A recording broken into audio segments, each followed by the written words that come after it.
Hi friends, என் பேர் மாதவன். நான் வந்து சென்னையில் ஒரு டெலிவரி பாயாக தான் ஒர்க் பண்ணிக்கிட்டு இருக்கேன். டெலிவரி பாய் வேலை வந்து எனக்கு ரொம்ப பிடிச்ச வேலை. ரெண்டாவது அதில் என்னால் போதுமான அளவுக்கு நல்ல ஏர்னிங்கும் பண்ண முடிஞ்சுச்சு. நான் வந்து ஃபுட் டெலிவரி தான் பண்ணிக்கிட்டு இருந்தேன். ஸோ அந்த மாதிரி டைமில் ஒரு வீட்டுக்கு ஃபுட் டெலிவரி பண்ண போகும்போது அந்த வீட்டு பொம்பளை எப்படி மாறிக்கி நான் மேட்ரு பண்ணேன் அப்படிங்கிறத அந்த கதையில் பார்க்க போகிறோம். நம்ம சேனலை சப்ஸ்கிரைப் பண்ணி கதை எல்லாத்துக்குமே லைக் கொடுங்க. அப்படி தான் ஒரு நாள் வந்து நைட்டு 10:30 மணிக்கு ஒரு ஆர்டர் வந்துச்சு. ஸோ நான் வந்து இந்த ஃபுட் டெலிவரி பண்ணுறதுலாம் ரொம்ப ஸ்பீடாகவே நான் இது பண்ணிவிட்டு அடுத்தடுத்த ஆர்டருக்காக நான் வெயிட் பண்ணுவேன். ஏன்னா அப்போ தான் நமக்கு வந்து நல்ல பேமெண்ட் ஏர்னிங்ஸ் நிறைய கிடைக்கும் அப்படிங்கிறதுல ரொம்ப சுறுசுறுப்பாக இது பண்ணுவேன்.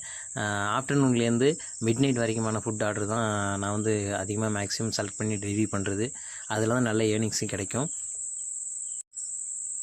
அப்படி கிடச்ச அந்த ஆர்டர் வந்து 10:30 மணிக்கு ஆர்டர் கிடச்சிச்சு. ஸோ ஒரு 20 மினிட்ஸ்லாம் அவங்க வீட்டோட அட்ரஸ்க்கு நான் கரெக்டாக ஃபுட் டெலிவரி பண்ணிவிட்டு கொண்டு போயிட்டேன். போயிட்டு அவங்களுடைய வீடு வந்து கிரவுண்ட் ஃப்ளோர்லேருந்து மேலே மாடியில் ஃபஸ்ட் ஃப்ளோரில் இருந்துச்சு. ஸோ அங்கே போயிட்டு நான் ஃபுட் ஆர்டர் கொடுக்குறதுக்காக டோர் பெல் அடித்து கூப்பிட்டேன் அவங்கள. அவங்க வந்து ஒரு மினிமம் ஒரு 40 வயசு இருக்கும் அவங்களுக்கு. ஸோ அவங்க வீட்டில் வேறு யாருமே இல்லை, கிட்ஸோ இல்லை வேறு யாருமே இல்லை. அவங்களுக்கு ஒரு ஹஸ்பண்ட் இருக்காங்க. அவங்க வந்து வெளியில் எங்கேயோ ஃபாரினில் எங்கேயோ வேலை பார்க்குறாங்க போல். ஸோ வந்து அந்த வீட்டில் அவங்க மட்டும்தான் இருந்தாங்க அன்றைக்கி நைட்டில். ஸோ அவங்களுக்கு குழந்தை இருக்கா என்னங்கிற எந்த டீட்டெயிலுமே நமக்கு தெரியாது. நமக்கு அது தேவையில்லாத விஷயம். ஸோ நான் ஃபுட் டெலிவரி கொடுத்துட்டு அவங்கக்கிட்ட பேமெண்ட்டையும் ரிசீவ் பண்ணிக்கிட்டு ப்ளஸ் வந்து என்னோடய சர்வீஸ்க்காக உங்களுக்கு நல்ல ரேட்டிங் கொடுங்க மேம் அப்படி சொல்லி என்னோடய ப்ரொஃபைலை பற்றி நான் சொல்லிவிட்டு ரிலீவ் ஆகலாம் அப்படிங்கிற டைமில் நீங்கள் உள்ளே வாங்க, ஒன்றும் பிரச்சனை இல்லை, நான் ரேட்டிங் தரேன் அப்படிங்கிற மாதிரி அவங்க ஃபஸ்ட்டு வந்து சொன்னாங்க. கொஞ்சம் வந்து நான் கொஞ்சம் தயங்கிட்டு, இல்லை மேடம் பரவாயில்ல, நான் அடுத்த ஆர்டருக்காக கிளம்புனேன். இல்லைப்பா நீங்கள் உள்ளே வாங்க அப்படின்னு சொன்னாங்க.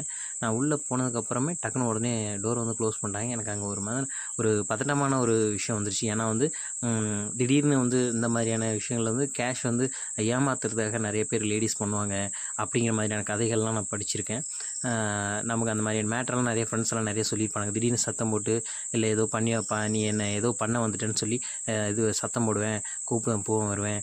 அதனால் கேஷுக்கெல்லாம் கொடுத்துட்டு பணத்தை கொடுத்துட்டு என்ன வச்சு கொடு அப்படிங்கிற மாதிரி ஏதாவது நம்மளை வந்து ஏமாற்ற பார்க்குறாங்களோ அப்படிங்கிற பதட்டமும் பயமும் எனக்கு அதிகமாக இருந்துச்சு. இல்லை மேடம் நான் உடனே கிளம்புன்னு சொல்லும்போது நான் அவங்க டக்குன்னு இல்லை நான் வந்து ஃபுட்டுக்காக தான் ஆர்டர் பண்ணேன், பட் ஆனால் எனக்கு ஃபுட்டோட தேவை மட்டும் இல்லை, எனக்கு வேறு தேவையும் இருக்குது.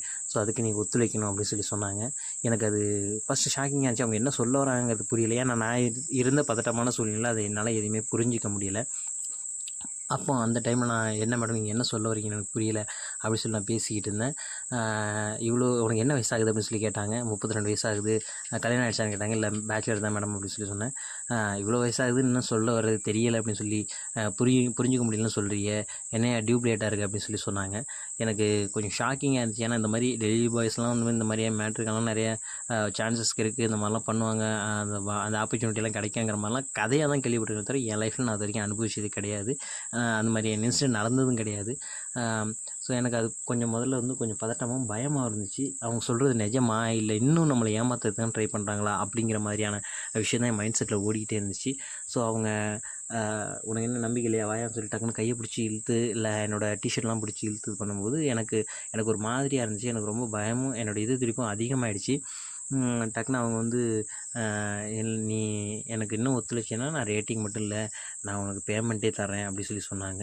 அப்போ நான் கேட்டேன், இல்லை மேடம் உங்களுக்கு மேரேஜ் ஆகலை. மேரேஜ் ஆகிடுச்சு, எனக்கு ஃபாரினில் இருக்காங்க, என்னோடய ஹஸ்பண்ட் வந்து ஃபாரினில் இருக்காங்க, மற்றபடி எல்லாத்தையும் நான் உங்கள்கிட்ட ஷேர் பண்ணணும்னு அவசியம் இல்லை, என்னுடைய தேவை இது மட்டும்தான். ஓகே, இதுக்கு உனக்கு ஓகேவா இல்லையா, என்னை பற்றி நீ ஏன் தெரிஞ்சுக்கணும்னு ஆசைப்பட்ற, அடுத்து ஒரு 10 மினிட்ஸ் 15 மினிட்ஸ் நம்ம 2 பேரும் ஜாலியாக இருந்துட்டு நீ உன்னோட வேலையை பார்த்துட்டு போ, உனக்கு என்ன பேமெண்ட் தரணுமோ நான் தர்றேன் அப்படிங்கிற மாதிரி சொன்னாங்க. எனக்கு கொஞ்சம் ஷாக்கிங்காக இருந்துச்சு. அப்புறம் தான் எனக்கு கொஞ்சம் கொஞ்சமாக புரிய ஆரம்பிச்சு. ஸோ இவங்க வந்து இப்படித்தான் தன்னை வந்து திருப்திப்படுத்திகிட்டு இருப்பாங்க போல். இந்த மாதிரியான டெலிவரி பாய்ஸ் இந்த மாதிரியான விஷயங்களை அவங்க கால் பண்ணி இல்லை இந்த மாதிரியான பசங்கக்கிட்டே இருந்தால் அவங்க வந்து சந்தோஷமாக இருக்காங்களோ அப்படிங்கிறது எனக்கு புரிய வந்துச்சு. ஸோ சொல்ல முடியாது அது அவங்களோட வீடா இல்லை ரூமா என்னங்கிறது கூட நமக்கு தெரியல. ஸோ எனக்கு கொஞ்சம் பதட்டமாக இருந்துச்சு. இல்லை மேடம் நான் எனக்கு கொஞ்சம் பயமாக பதட்டமாக இருக்குது, ஏன்னா இதுக்கு முன்னாடி நீ பண்ணதே இல்லையா, யாருக்கிட்டையுமே எதுவுமே பண்ணது இல்லையா அப்படின்னு சொல்லி கேட்டிருக்காங்க. இல்லை மேடம் நான் லவ் பண்ணியிருக்கேன், என்னோடய கேர்ள் ஃப்ரெண்ட்லாம் கூட இருந்திருக்கேன், அதெல்லாம் எனக்கு பிரச்சனை இல்லை, பட் ஆனால் இந்த மாதிரியான அட்மாஸ்ஃபியரில் நான் இருந்ததே இல்லை, இந்த மாதிரி விஷயம்லாம் நான் பண்ணதில்லை, இப்படி ஒரு விஷயம் நான் பண்ணது கிடையாது அப்படின்னு சொல்லும்போது பயப்படாதுன்னு சொல்லிவிட்டு டக்குன்னு அவங்க ரூம் அழைச்சிட்டு போய் ட்ராவை ஓப்பன் பண்ணுறாங்க. அதில் ஏகப்பட்ட காண்டம்ஸ் இருக்குது. ப்ளஸ் வந்து அதில் லூப்ரிகன்ஸ், அப்புறம் வந்து டேப்லெட்ஸு, அப்புறம் அந்த செக்ஸ் டைமை இன்க்ரீஸ் பண்ணுறதுக்கான டேப்லெட்டு, அந்த வயகரா மாதிரி ஸ்ப்ரே மாதிரி நிறைய விஷயங்கள் வச்சுருந்தாங்க. எனக்கு அது ரொம்ப புதுசாக இருந்துச்சு. ஸோ இப்போ இவங்களுக்கு இதுதான் வேலை போல் அப்படிங்கிறது மாதிரி எனக்கு இருந்துச்சு. அப்போ நான் சொன்னேன், மேடம் எனக்கு கொஞ்சம் பயமாக பதட்டமாக இருக்குன்னு சொல்லி, பயப்படாதுன்னு சொல்லிட்டு டக்குன்னு அவங்க ஒரு டேப்லெட் கொடுத்து இதை யூஸ் பண்ணு அப்படின்னு சொல்லி சொன்னாங்க. எனக்கு ஒருவேளை அவங்க இன்னமும் நம்மளை ஏமாற்ற பார்க்குறாங்களோ, இந்த டேப்லெட்டை முழுங்கிட்டு நம்ம மயக்கமாயிட்டோன்னா நம்மகிட்ட இருக்கிற பணத்தையும் எடுத்துக்கிட்டு கையில் ஒரு ரிங் போட்டிருந்தேன், கழுத்தில் ஒரு சின்ன செயின் போட்டிருந்தேன், அதையும் தூக்கிட்டு எஸ்கேப் ஆயிடுவாங்களா அப்படிங்கிற மாதிரியான பயமும் பதட்டம் தான் எனக்கு இருந்துச்சு.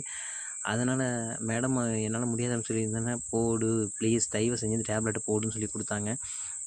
அவங்க டேப்லெட்டை போடுன்னு சொல்லும்போதே டக்குன்னு என்ன பண்ணிட்டாங்க, அவங்களுடைய சேரீயை கழட்டி வீசிட்டாங்க. எனக்கு அந்த டைமில் கொஞ்சம் எனக்குமே கொஞ்சம் மாற ஆரம்பிச்சிருச்சு. அவங்க ஏன்னா அந்தளவுக்கு டச் பண்ணி பேசிக்கிட்டு இருந்தாங்க.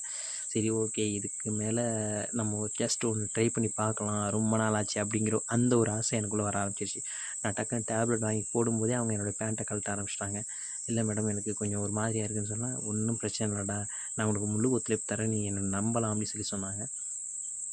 மற்றபடி நீ இது வந்து ஃபோட்டோவோ இல்லை டேப்போ, வீடியோ ரெக்கார்டு, ஆடியோ ரெக்கார்டு அந்த மாதிரி எந்த விஷயமும் நீயும் பண்ணக்கூடாது, நானும் பண்ண மாட்டேன் அப்படின்னு சொன்னாங்க. இந்த ரூமில் வேறு அந்த கேமராவும் கிடையாது, நீ பயப்பட வேண்டாம், இதை வச்சு நாளைக்கு நான் ஒன்று மிரட்டுவெல்லாம் பயப்பட வேண்டாம், எனக்கு தேவை சுகம், உனக்கு பணம், என்னால் முடிஞ்ச நான் உனக்கு கொடுக்குறேன், எனக்கு கிடைக்காத ஒரு விஷயத்த நீ எனக்கு கொடு, நான் உனக்கு கிடைக்க வேண்டிய விஷயத்த உனக்கு நான் தர்றேன் அப்படின்னு சொல்லி சொன்னாங்க. எனக்கு அந்த டீலிங் பிடிச்சிருந்தது. ஸோ ஒரு டேப்லெட் போட்டு ஒரு 5 மினிட்ஸ் என்ன அவங்க ஹக் பண்ணி பேசிக்கிட்டு கிஸ் பண்ணியிருந்தாங்க. மற்றபடி அவங்களுடைய பர்சனலை பற்றி எனக்கு எதுவுமே அவங்க சொல்லலை. அவங்க அந்த ரூமில் நான் அந்த ஃபோட்டோஸோ இல்லை அவங்களோட சில்ட்ரன் ஃபோட்டோஸ், ஹஸ்பண்ட் ஃபோட்டோ அது மாதிரிலாம் எதுவுமே பார்க்கல. என்னோடய பர்சனலுக்குள்ளே நீ வராத, உன்னோட பர்சனலுக்குள்ளே நான் வர மாட்டேன், மற்றபடி நம்ம இருக்கிற வரைக்கும் ஜாலியாக இருந்துட்டு போகலாம் அப்படின்னு சொல்லி சொன்னாங்க.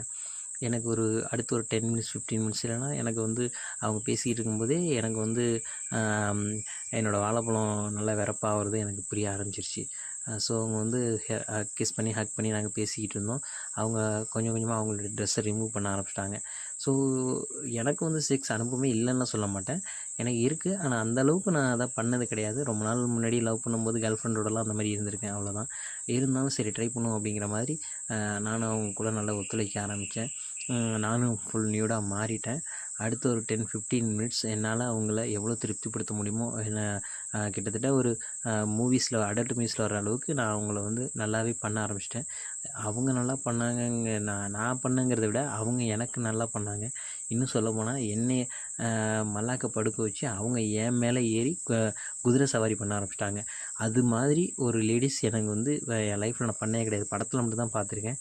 எனக்கு அந்த மாதிரியான ஒரு சந்தோஷம் திரும்ப எப்பவும் வாழ்க்கையில் கிடைக்குமான்னு கூட தெரியாது. ஏன்னா அப்போ தான் தெரிஞ்சு அவங்க எவ்வளோ காம வெறியில் இருக்காங்க, எவ்வளோ காஜி பிடிச்சி போயிருக்காங்கன்னு சொல்லிட்டு.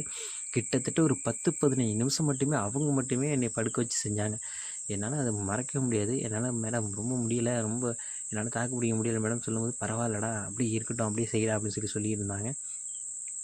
இன்னும் சொல்லப்போனால் அங்கே பண்ணும்போது காண்டம் கூட போடலை நான் ஃபஸ்ட் சேஃப்டிக்காக ஃபஸ்ட்டு பண்ணோம் அப்படின்னு சொன்னேன். எனக்கு ரியாலிட்டியாக வேணும், மற்றபடி உனக்கு ஏதாவது டிசீஸ் இருக்கா அப்படின்னு கேட்டாங்க. இல்லை மேடம் அப்படிலாம் எதுவுமே கிடையாது மேடம். அப்போ ஓகே பிரச்சனை இல்லை, உன்னை பார்த்தா அந்த மாதிரியான பையன் மாதிரி தெரியல, அதனால் எனக்கு நேச்சுரலாக வேணும், நேச்சுரலாக தான் பண்ணுன்னு சொல்லி தான் செஞ்சுக்கிட்டு இருந்தாங்க.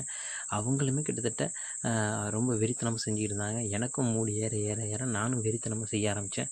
கிட்டத்தட்ட ஒரு 10-15 நிமிஷம் செஞ்சதுக்கு பிறகு நாங்கள் 2 பேருமே உச்சக்கட்டம் அடைஞ்சிட்டோம். எங்கள் 2 பேருமே தண்ணி வந்துருச்சு. அவங்க ரொம்ப அப்படியே ரிலாக்ஸ் ஆகி அப்படியே என் மேலே படுத்துட்டாங்க. அடுத்து ஒரு 10 மினிட்ஸ் நாங்கள் 2 பேருமே கட்டி பிடிச்சிட்டு படுத்துக்கிடந்தோம். அது தவிர அவங்ககிட்ட நான் வந்து மேடம் உங்களுடைய நம்பர் கிடைக்குமான்னு கேட்கும்போது அவங்க முடியாதுன்னு சொல்லிட்டாங்க. உன்னுடைய பர்சனல் பற்றி எனக்கு எதுவும் தெரிய வேண்டாம், என்னை பற்றி ஒன்றும் தெரிய வேண்டாம், மற்றபடி இந்த ஒரு ஆப்பர்ச்சுனிட்டி இதோட முடிஞ்சு போச்சு அப்படின்னு சொல்லி சொன்னாங்க. ஏன் மேடம் நான் திரும்ப உங்களுக்கு எப்போயாவது தோணுச்சுன்னா நான் வர்றேன் அப்படி சொல்லும்போது அவங்க நோ எனக்கு நான் ஒரு தடவை ஒன்று யூஸ் பண்ணிட்டேன், அவ்வளோதான். என்னுடைய கேரக்டர் அப்படி தான். ஒரு டைம் நான் யூஸ் பண்ணதை திரும்ப யூஸ் பண்ண மாட்டேன். எனக்கு புதுசாக வேணும். அதனால் நான் அடுத்தடுத்த ஆண்களை தேடி தான் போனேன். திரும்ப உன்னை பற்றி நான் திரும்ப உன்னை காண்டாக்ட் பண்ணணும்னு அவசியமே எனக்கு கிடையாது.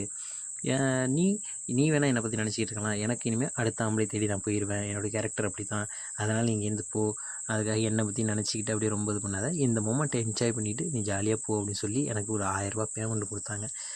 இந்த மாதிரியான சம்பவம் வந்து என் லைஃப்பில் நடந்ததை என்னால் மறக்கவே முடியாது. இந்த மாதிரியான ஒரு விஷயம் வேறு ஒருத்தவங்க லைஃப்பில் நடந்திருக்குமா என்னன்னு எனக்கு தெரியல. பட் அதுக்கப்புறம் அவங்கள நான் பார்க்கவும் இல்லை, எனக்கு அந்த மாதிரியான ஆப்பர்ச்சுனிட்டி இன்ன வரைக்கும் கிடைக்கல. கிட்டத்தட்ட இது நடந்து ஒரு 7-8 மாதங்கள் இருக்கும். ஸோ இந்த அனுபவம் எனக்கு புதுமையாக இருந்தது. இந்த கதை பிடிச்சிருந்துச்சின்னா மறக்காமல் லைக் பண்ணி நம்ம சேனலை சப்ஸ்கிரைப் பண்ணிக்கோங்க.